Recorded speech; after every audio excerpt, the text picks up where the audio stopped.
Joel capítulo de número 2, versículo de número 18, verso 19, por favor, projeta aí para mim.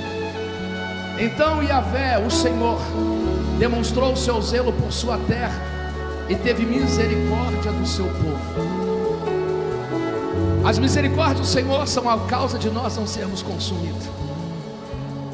O Senhor Yahvé, demonstrou zelo pelo seu povo por causa da sua misericórdia.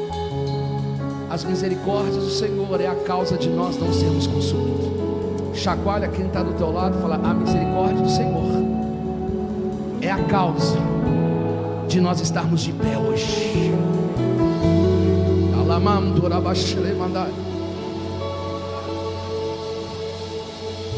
Verso 19: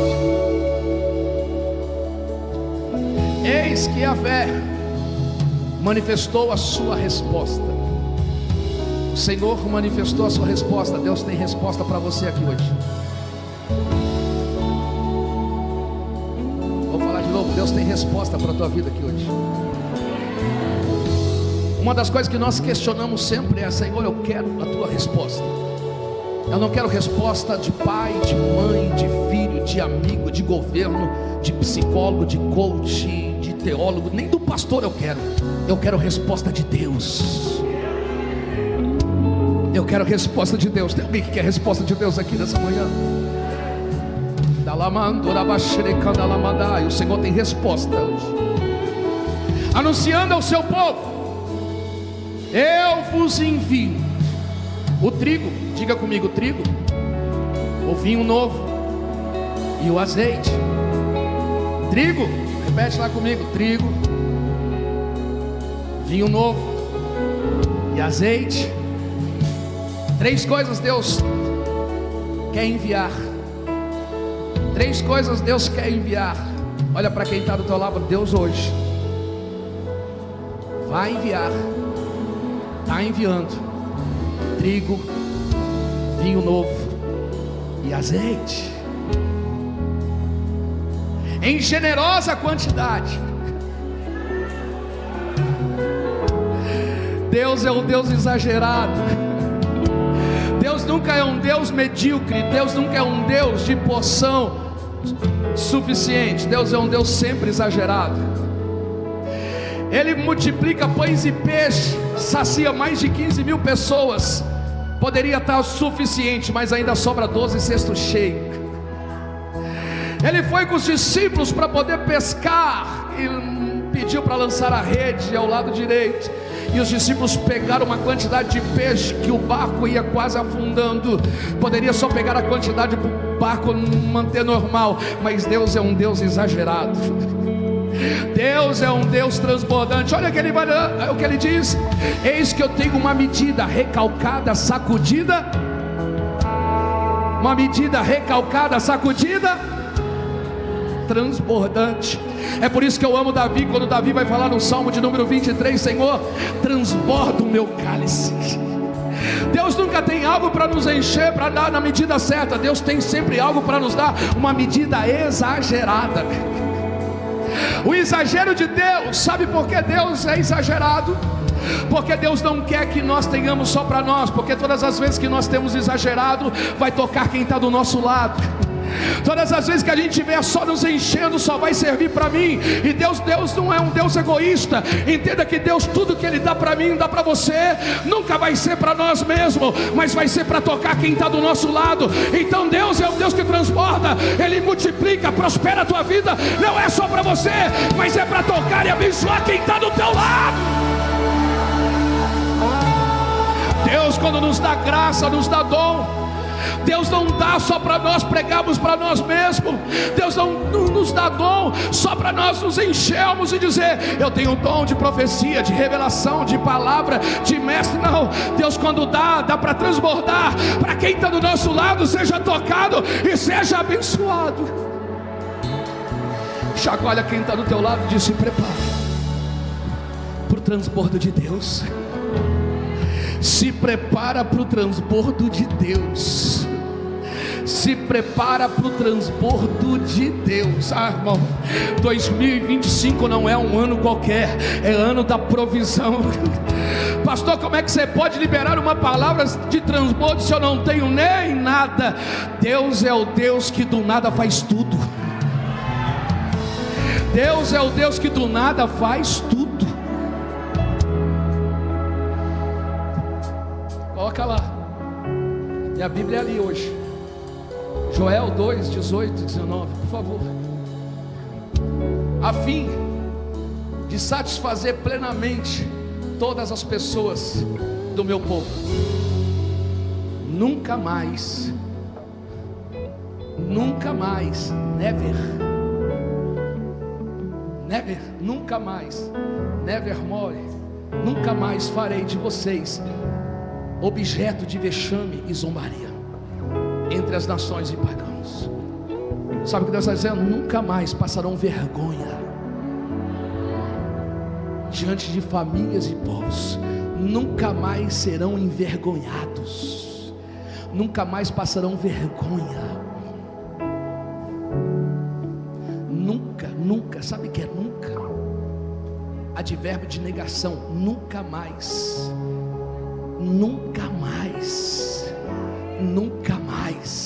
Sabe que nos dá uma conotação? Tira a preocupação, o medo, a ansiedade, o desespero. Nunca mais, durma tranquila, acorda em paz, que nunca mais será um vexame, vergonha para ninguém. Eu tenho uma palavra profética, rema, para falar para o teu coração nessa noite. Sabe aquele vizinho que às vezes parece que você está passando uma vergonha, não tem nada, não acontece nada na tua casa, do teu lado? Nunca mais vai acontecer de passar vergonha, nunca mais. Sabe aquele teus filhos que alguém fala, estou passando vergonha com os meus filhos? Nunca mais. Sabe aquela situação que você entra em algum ambiente, alguém fala, eu estou passando vergonha por causa de você?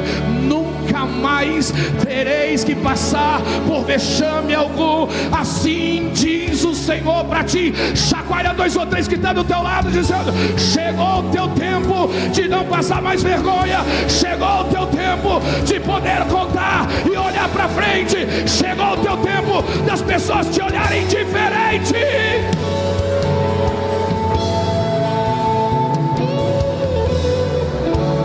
Põe lá Joel 2,19. Agora pula para o 24. As eiras ficarão cheias de trigo para bater. Vossos tonéis transbordarão do melhor vinho.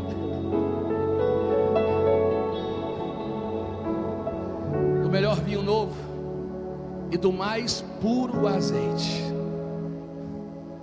Deus é um Deus que transborda. Verso 25: havereis de vos restituir os anos consumidos. Eu disse que essa é uma manhã de falar de restituição, de restauração. O povo de Israel, com a sua lavoura, teve os gafanhotos que destruíram. E dentro desta plantação que Israel tinha, foram destruído o trigo, foi destruído a oliveira que produz o azeite, foi destruída a videira que produzia o vinho, e outras tantas coisas, mas eu só quero me ater a esses 3 aqui hoje. Esses 3 tipos de plantação foi destruído de Israel, totalmente acabado, ao ponto de dizer em o livro de Joel, é um livro curto, depois você lê, são 3 capítulos bem pequenos, ao ponto de que eles ficaram enlutados, como se alguém tivesse morrido, ficaram chorando, desesperados, os sacerdotes, os homens, as mulheres, e esse desespero que eles estavam, há de nós entendermos a cultura deles para poder compreender por que o desespero veio. Porque se hoje nos dias falarmos que faltou trigo, não tem problema, você tem o bolo, você tem outra coisa que pode substituir. Se faltar o vinho, tem o suco de laranja que pode substituir. Se faltar o azeite, tem o óleo girassol que pode substituir. Mas para Israel não. Para Israel havia uma conotação tão importante desses três elementos, que quando eles olhavam para o campo, e que não havia mais como plantar naquele período, tudo acabado, tudo destruído, choraram, se sentaram, o coração abatido, porque na realidade o trigo, a importância é que o trigo se fazia o pão, e o pão, nós vamos entender que Jesus vai dizer: nem só de pão viverá o homem.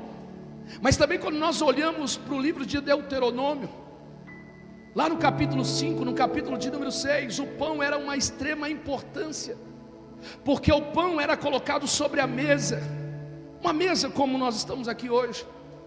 O pão era um símbolo de poder colocar a mesa, reunir a família, se assentar o pai, se assentar a mãe, se assentar os filhos, que não eram poucos da época, se assentavam à mesa, colocavam pão, e quando colocavam pão, eles oravam agradecendo, era uma gratidão pela provisão de que o provedor estava colocando sobre a mesa. Todas as vezes que a gente olha na Bíblia, mesa é lugar de comunhão, mesa é lugar de nós sermos pessoas iguais. Quando a gente olha que Davi vai chamar Mefibosete para se assentar na mesa, Mefibosete é aleijado das pernas, mas quando ele senta na mesa, ninguém vê os seus defeitos. Mesa é lugar de todos serem iguais, mesa é lugar de nós nos tornarmos, não tem grande, não tem pequeno. Mesa é lugar onde o rico e o pobre senta. Mesa é lugar onde o branco, o negro, o amarelo senta. Está tudo certo, todos são iguais. Quando eles se assentavam na mesa, se assentavam para olhar para o pão e fazer uma oração pelo agradecimento. Yahvé, obrigado pela provisão. Provedor, obrigado pela provisão. E eu tenho que entender que eu nunca posso ser alguém que possa só buscar a provisão e esquecer do provedor.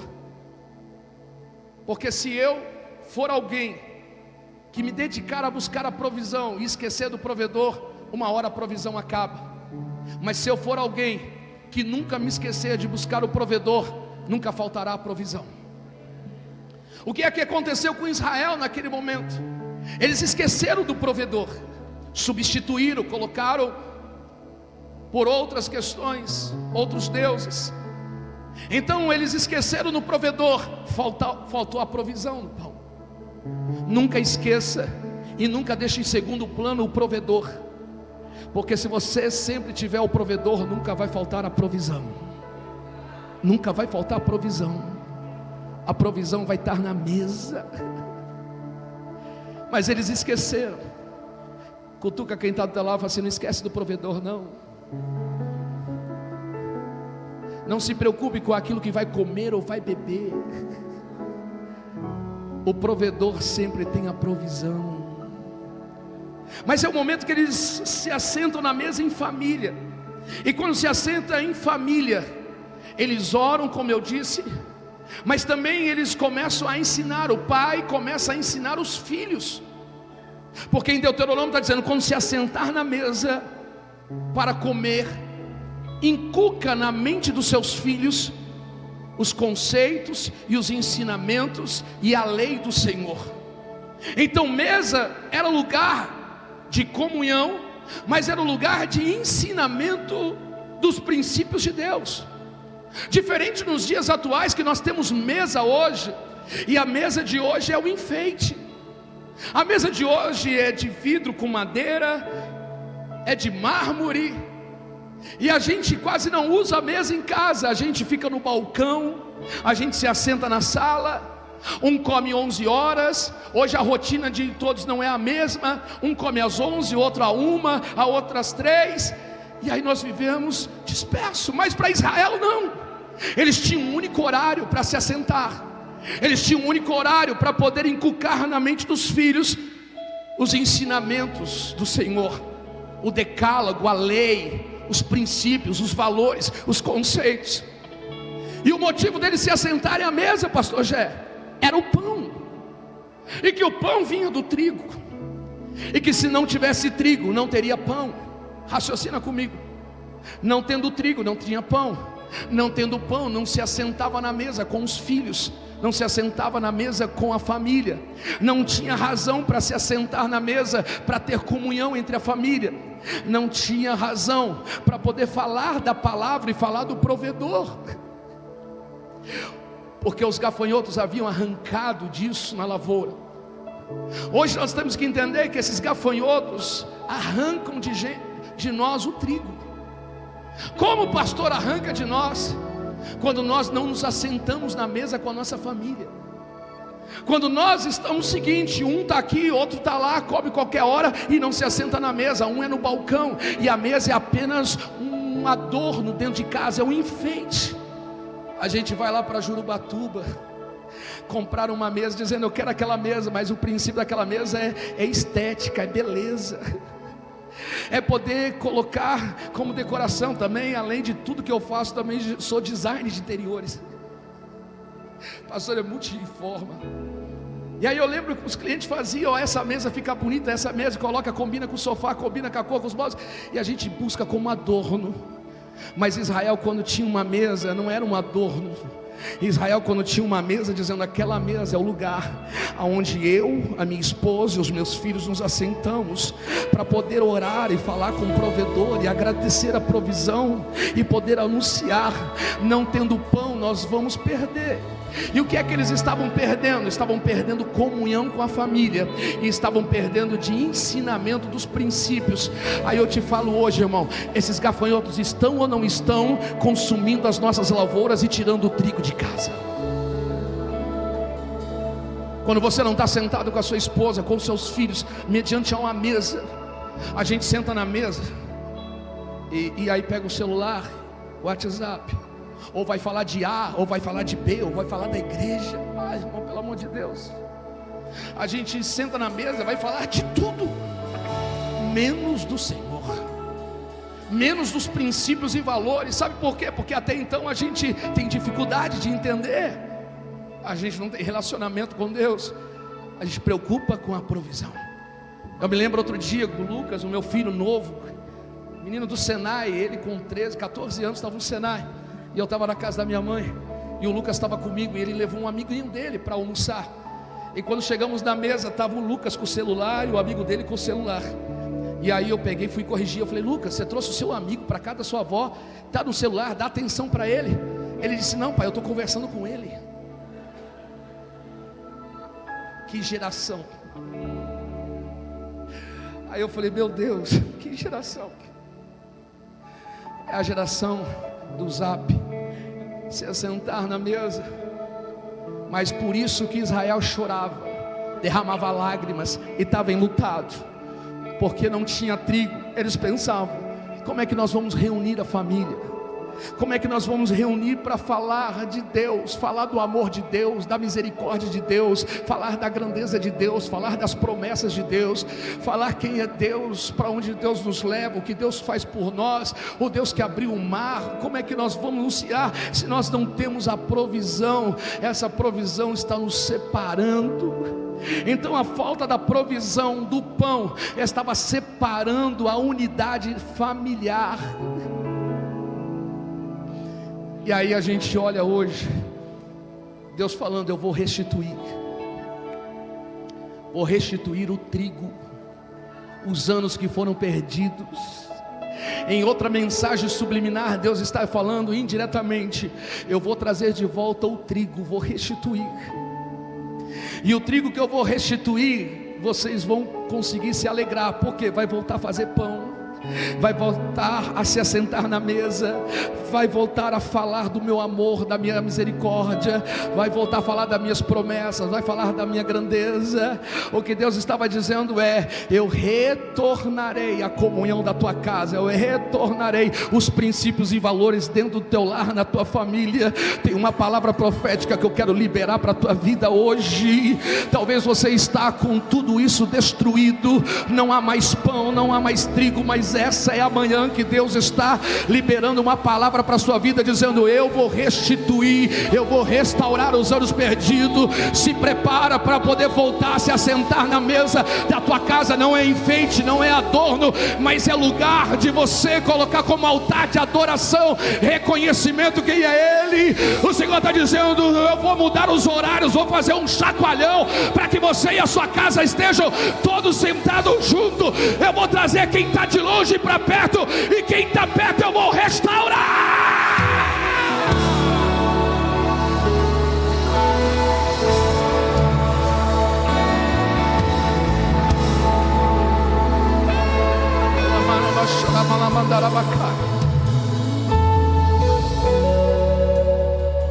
Mas eu vou trazer o vinho novo também.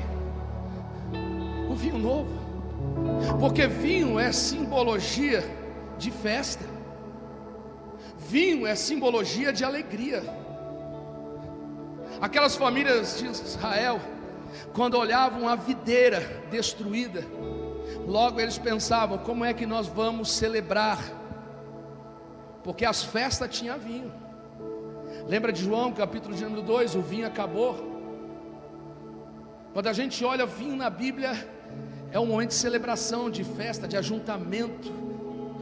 Imagina nós fazermos a ceia sem o pão e sem o vinho. Faz sentido, pastor Gé? Vamos celebrar a ceia, irmão, o corpo de Cristo, o sangue de Cristo, vamos participar, mas cadê o elemento? Não tem. Então seria dentro desse princípio que não havia o vinho, a videira foi destruída. Logo eles pensavam: vamos viver uma vida só de luto, uma vida só de tristeza. Eu vou te dizer que nós precisamos alimentar a nossa alma com alegria, com festa. Esse negócio de crente ficar com cara de maracujá, cara de pitbull, cara bravo, parece que chupou limão. Não, irmãos, o tempo de choro é um período, mas o tempo de alegria chega. Deus não nos fez para viver a vida inteira chorando. Existem períodos da nossa vida que a gente chora, mas tudo tem um tempo determinado. Existe um tempo determinado para todas as coisas debaixo do sol. Olha o que diz Eclesiastes: há um tempo determinado para todas as coisas debaixo do sol. Então há prazo de validade, de sorrir e de chorar, de plantar e de colher, de falar e de se calar. Tudo debaixo do sol tem um prazo de validade. Porque debaixo do sol nós estamos no tempo chamado crono, que é o tempo do homem. Mas acima do sol é o tempo kairos, o tempo de Deus, que não é contado. Porque tudo debaixo do sol é contado. A terra dá uma volta de 24 horas em torno do sol, conta-se um dia, tudo tem. Mas acima do sol não tem nenhuma contagem, não tem tempo definido. E Deus está acima do sol. Tudo que é debaixo da terra, debaixo do sol, tem prazo de validade. Agora tudo que está acima do sol não tem prazo de validade. Por isso que eu louvo a Deus. Aonde está o trono de Deus? O trono de Deus está acima do sol.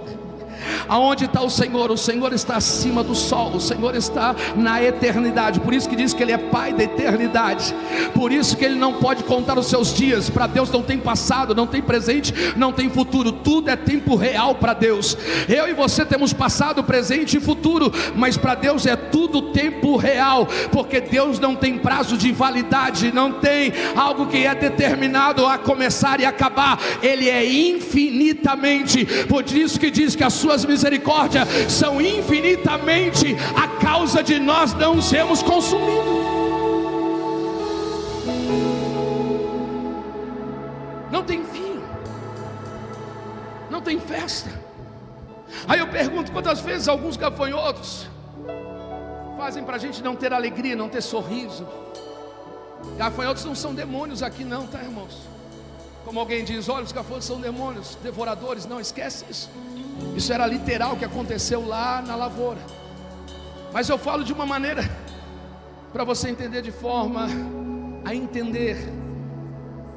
Quantas vezes a gente não tem mais um sorriso, uma celebração e uma festa na nossa vida?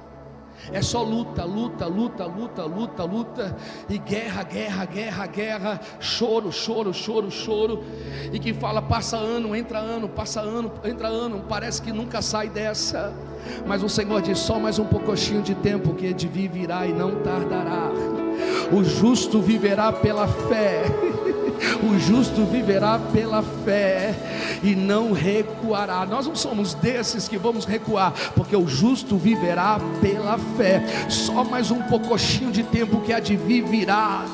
E sabe o que vai vir? Está vindo festa, está vindo restituição, porque Deus está dizendo, eis que eu envio vinho novo. Sabe o que Deus estava falando? Prepara a festa, prepara o dia de culto, de ação de graça, prepara o momento para reunir as pessoas. Não é para luto, não é para choro, não é para lágrimas. Prepara o dia para júbilo, para celebração, para dançar, para cantar, para louvar. Prepara o dia 2025, Ele está dizendo, chegou o ano, chegou o tempo. Prepara, é ano de festa, é ano de júbilo, é ano de celebração. Eu vou restituir os anos que foram perdidos. Eu vou trazer de volta a alegria no teu sorriso. Não será só luta, não será só guerra, será celebração, será júbilo. Vai dizer assim, pastor, eu quero te contar uma coisa. O que é que você quer contar? Eu quero contar que eu estou celebrando porque Deus atuou lá na minha casa, salvou a minha família. Deus abriu porta que estava fechada, Deus curou quem eu amava, Deus restituiu, restaurou. Eu não estou vindo aqui para chorar, eu estou vindo aqui para celebrar e contar. Tem alguém comigo aqui? Chacoalha quem está do teu lado e adora o nome dEle.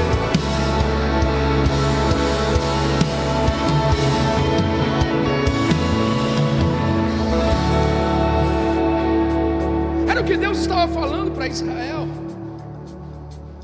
Mas aí entra a questão de Deus falar também, eu enviarei o azeite. O azeite. O azeite é símbolo do Espírito Santo. O azeite é o combustível para que tenha luz. O azeite, ele serve como esse combustível que acende um pavio, e esse combustível que mantém a luz acesa é azeite. O azeite simbolizava também para poder ungir reis e profetas e sacerdotes. Por que Israel chora? Porque se não tem azeite, primeira coisa, nós vamos viver no escuro, não vamos ter luz. Sendo que o salmista no Salmo 105 vai falando, lâmpada para os meus pés, luz para o meu caminho, é a tua palavra.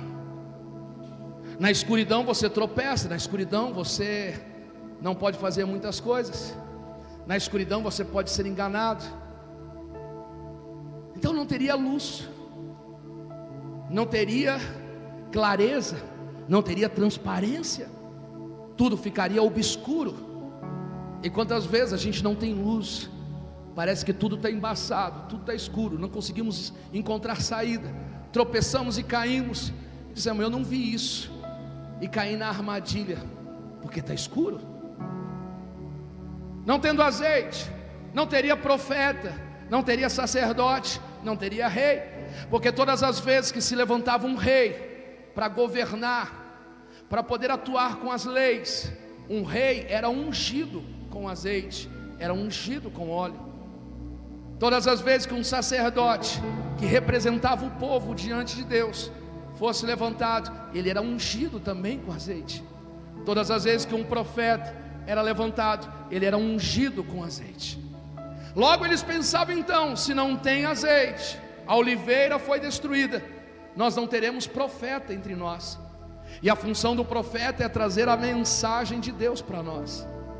Imagina entre nós sentarmos aqui, vir para o culto e não ter quem traz uma palavra para nós. Você imaginou, pastor Fábio? Não ter um profeta, alguém que traz uma mensagem direto de Deus. E entenda que nós vivemos por aquilo que Deus fala para nós.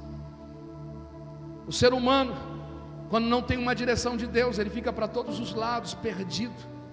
Deus ficou em silêncio 400 anos antes do Novo Testamento. Depois do livro de Malaquias, 400 anos de silêncio, aonde os gregos dominaram.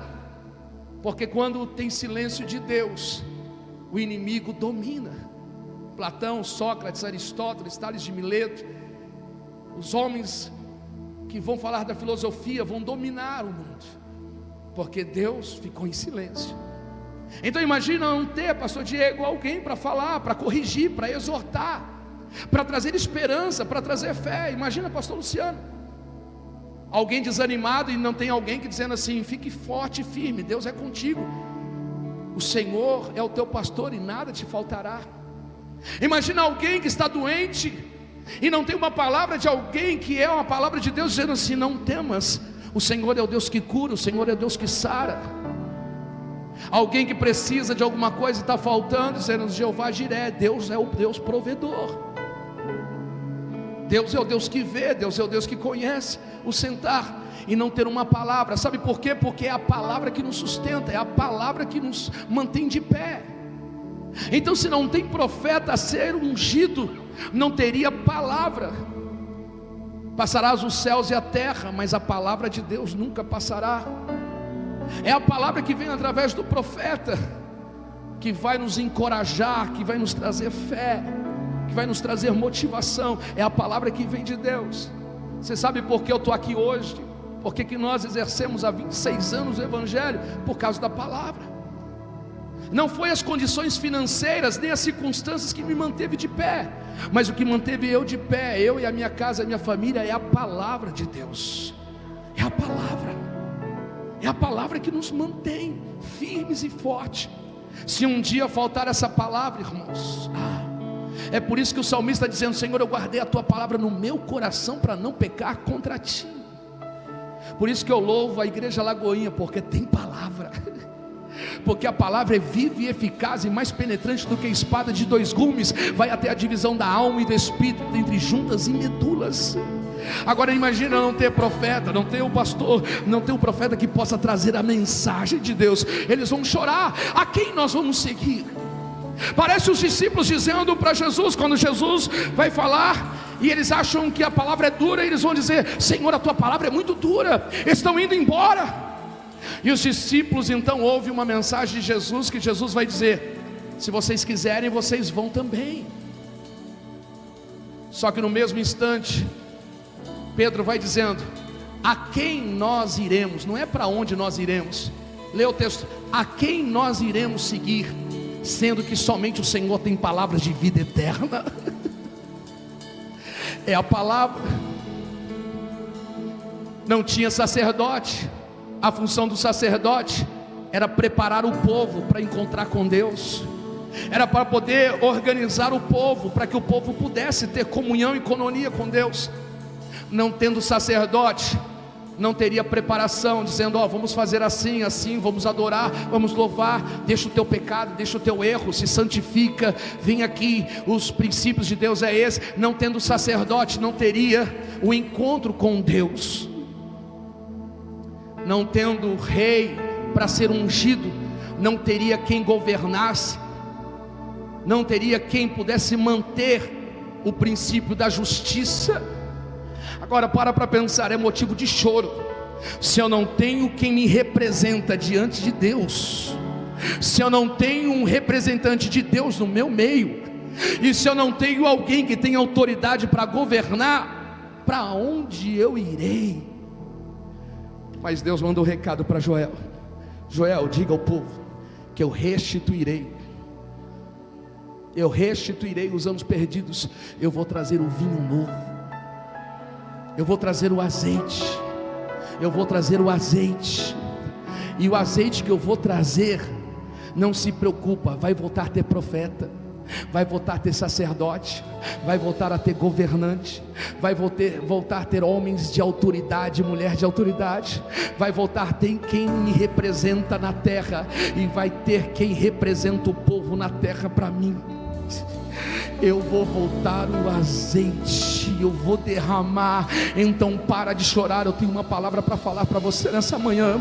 O Senhor está dizendo: nunca faltará palavra ao teu coração, nunca faltará autoridade e direção para a tua vida, porque governo dá direção, governo tem autoridade. Nunca faltará direção para a tua vida, nunca faltará palavra para a tua vida, nunca faltará quem te representa diante de Deus. Sempre vai ter alguém que vai orar por você, sempre vai ter alguém que te representa diante de Deus. Ei, Ele está dizendo: eis que eu vos restituirei, eu vos fartarei, eu colocarei em vocês o trigo, o vinho novo e o azeite. Voltará a alegria, voltará a comunhão, e voltará agora o destino para suas vidas. Não faltará a minha presença no teu meio.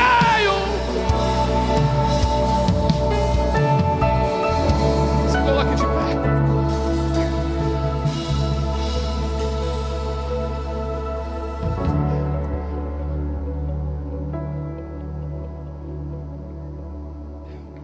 O que Deus estava dizendo para Joel: Joel, diga ao povo, diga ao povo que eu vou restituir. Eu vou restituir a comunhão dentro de casa. Diga ao povo que eu vou restituir a alegria, a felicidade e a celebração em tempo de vitórias. Diga ao povo que eles terão um motivo de sorrir. Diga ao povo que eles terão um motivo de se alegrar.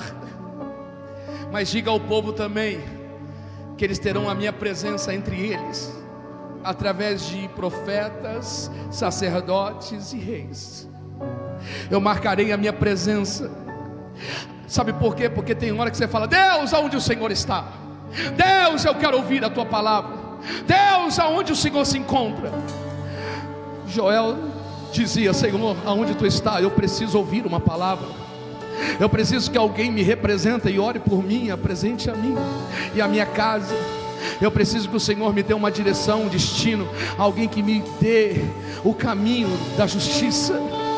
Eu não quero andar por caminhos que eu penso, mas eu quero andar pelos preceitos. Mas o Senhor está dizendo: eu restituirei, eu vos enviarei, eu vos enviarei, e deles serei fartos, transbordarão. O que Deus está dizendo: o que eu vou enviar não é pouco, o que eu vou enviar é muito, o que eu vou enviar é transbordando. Ei, você e eu vamos andar pela direção de Deus. Por onde nós passarmos, a palavra de Deus nos alcançará, dizendo: não vai por aqui, não vai por ali. Não, mas eu estou ouvindo alguém, é Deus falando comigo. Não vai ser só no domingo que Deus vai falar com você.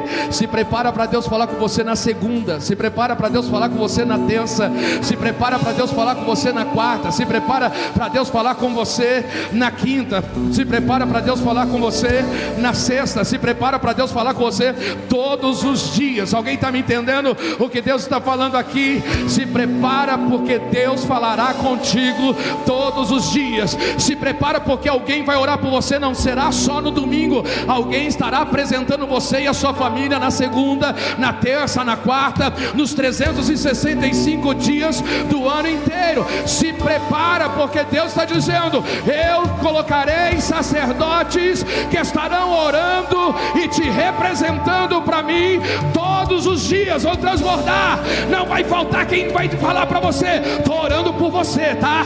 Eu estou orando pela sua família, eu estou orando pela sua causa, eu estou orando pela sua vida.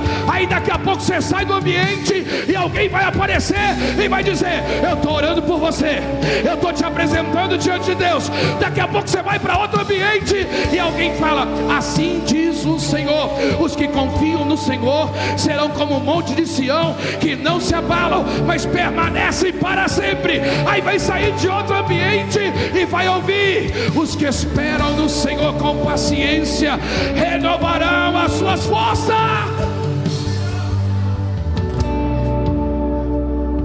Restituição, restauração. Levanta sua mão para o alto. Fala assim comigo: a minha casa haverá provisão de trigo. Eu e a minha casa se assentaremos à mesa. Nada e ninguém vai impedir isso. eu e a minha casa celebraremos. Haverá alegria, festa, júbilo e transbordo. Diga: eu e a minha casa. Não faltará quem nos representa diante de Deus. Eu e a minha casa. Não faltará palavra para termos a direção e seguirmos o caminho.